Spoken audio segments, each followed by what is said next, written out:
নমস্কার বন্ধুরা, আজকে আমি বানাবো সোয়াবিনের পকোড়া। তো এদিকে জল গরম করতে বসিয়ে দিয়েছি, আর সোয়াবিনগুলো আমি এখন সেদ্ধ করে নেব।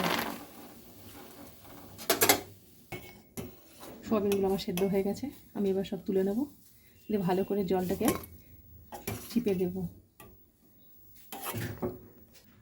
এবার আমি জলগুলো চিপিয়ে নেবো এভাবে ভালো করে। এবার আমি এগুলোকে ছোটো করে টুকরো করে কেটে নেব। সোয়াবিনগুলো আমি একটা বলে, এর মধ্যে পেঁয়াজ কুচিটা দিয়ে দিচ্ছি, লঙ্কা কুচি, আদা আর রসুন বাটা, বেসন দিয়ে দিলাম, কর্নফ্লাওয়ার দিয়ে দিলাম, জিরে গুঁড়ো, লঙ্কা গুঁড়ো দিয়ে দিলাম, হলুদ গুঁড়ো দিয়ে দিলাম, গরম মশলা গুঁড়ো, লবণ দিয়ে দিলাম। এবার এটাকে ভালো করে মাখিয়ে নেব। এই পকোড়ার মতো করে ভেজে নেব। সোয়াবিনের পকোড়া আমার রেডি। আমি এবার পকোড়াগুলো তুলে নেব।